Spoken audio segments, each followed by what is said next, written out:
যেই ছোট ছোট অভ্যাসগুলো আমাদের পেটে মেদ জমিয়ে তোলে এমন 10টি অভ্যাসের কথা আজকে আলোচনা করব। এই লিস্টের কিছু অভ্যাস আপনাকে আশ্চর্য করবে, আর কিছু হয়তো আপনি আগে থেকেই জানেন। আমি প্রত্যেকটি বিষয়ের কারণ বুঝিয়ে বলে সমাধানও আলোচনা করব। অনেকেই সকালের নাস্তা বাদ দিয়ে একবারে দুপুরে খাবার খাওয়ার পরিকল্পনা করেন। একবেলা খাবার বাদ দিলে পরবর্তীতে বেশি খাবার খাওয়া বা অস্বাস্থ্যকর খাবার খাওয়ার প্রবণতা অনেকের ক্ষেত্রেই বেড়ে যায়। এতে ওজন বাড়ার ও মেদভুঁড়ি বাড়ার সম্ভাবনা থাকে। যদি আপনার ক্ষেত্রে এমনটি হয় তাহলে কোনো বেলার খাবার বাদ দিবেন না।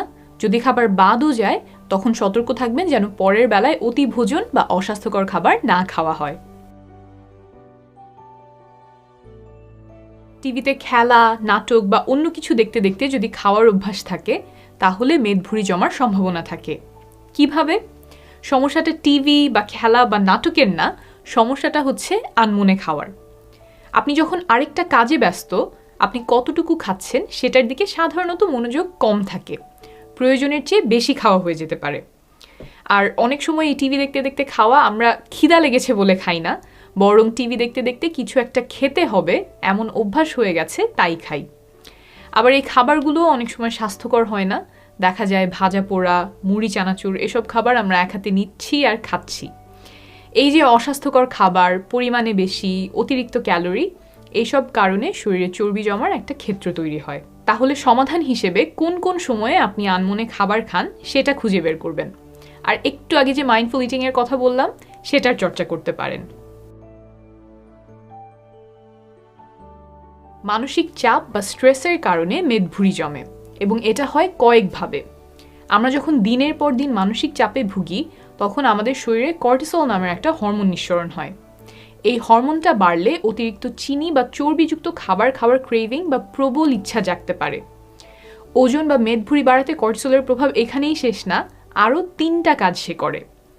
1. শরীরে অন্যান্য জায়গায় যেমন পিঠ, উরু, নিতম্ব এই সমস্ত জায়গার চেয়ে পেটের অংশে চর্বি জমতে বিশেষ সাহায্য করে কর্টিসল। এটাকে আমরা বলি সেন্ট্রাল অ্যাডিপোসিটি। 2. আরেকটা হরমোনকে বাড়িয়ে দেয় যে হরমোনটা আমাদের বেশি করে ক্ষুধা অনুভব করায়। 3. লেপটিন নামে এক হরমোন কমিয়ে দেয় যেটা আমাদের পেট ভরা অনুভব করায়। সারাংশ হলো এর ফলে পেট ভরা কম মনে হয়, ক্ষুধা বেশি লাগে, আর বেশি খেলে যে চর্বিটা হয় সেটা পেটের অংশে জমায়। নিয়মিত ব্যায়াম, পর্যাপ্ত ঘুম, পছন্দের কাজ, মেডিটেশন, প্রয়োজনে মানসিক স্বাস্থ্য বিশেষজ্ঞের পরামর্শ নিয়ে মানসিক চাপকে দূরে রাখবেন। কিছু গবেষণায় দেখা গিয়েছে কম ঘুমের সাথে ওজন বেড়ে যাবার একটা সম্পর্ক আছে। এটা বিভিন্ন কারণে হতে পারে। আপনি যখন রাত জাগেন তখন কিছু একটা খেতে ইচ্ছা করতে পারে। ঘুমিয়ে থাকলে তো এই অতিরিক্ত খাবারটা খাওয়া হতো না। আবার রাত জেগে কাজ করার সময় আমরা যে খাবারগুলো সাধারণত খাই সেগুলো প্রায়শই ক্ষতিকর ফ্যাট বা চিনিযুক্ত খাবার বা অতিরিক্ত প্রক্রিয়াজাত খাবার হয়। খাবার স্বাস্থ্যকর কিনা তা নিয়ে ওই সময় অত চিন্তা আমরা সাধারণত করি না। আর তারপর যদি নিয়মিত ঘুম কম হয় তখন সেটা মানসিক চাপ বা স্ট্রেস তৈরি করতে পারে। সেই স্ট্রেস আবার বিভিন্নভাবে বাড়তি ওজন এবং মেদভুঁড়ির কারণ হতে পারে। ভালো ঘুমের উপায় নিয়ে আরেকটা ভিডিওতে বিস্তারিত বলেছি, লিংক দিয়ে দিব, বিস্তারিত সেখানে দেখে নেবেন। আপনি যখন খাবার খাওয়া শুরু করেছেন সেই খাবার পেটে যায় এবং পেটের সাথে আপনার ব্রেইনের একটা কথাবার্তা হয়। পেট ভরেছে কিনা এইটা ব্রেইনের জানতে 20 মিনিট পর্যন্ত সময় লাগতে পারে। আপনি যদি দ্রুত খান তাহলে বেশি খেয়ে ফেলার সম্ভাবনা থাকে, কারণ ব্রেইন হয়তো তত দ্রুত পেটের কাছ থেকে জেনে আপনাকে বলতে পারবে না যে আপনার পেট ভরে গেছে। সমাধান হচ্ছে ধীরে ধীরে খাবারের প্রতি মনোযোগ দিয়ে খাওয়া, যেটাকে আমরা মাইন্ডফুল ইটিং বলি। আর যদি খুব দ্রুত খেতেই হয় তাহলে একটা নির্দিষ্ট পরিমাণ খাবার নিয়ে সেখানেই খাওয়া শেষ করা। প্লেটটা তো মূল বিষয় না, মূল বিষয় হচ্ছে আপনি পরিমাণে কতটুকু খাচ্ছেন। প্লেটটা বড় হলে সাধারণত খাবার একটু বেশি পরিমাণে নেওয়া হয়, আর আমরা সাধারণত প্লেটে যতটুকু খাবার নেই পুরোটাই শেষ করে উঠতে চাই।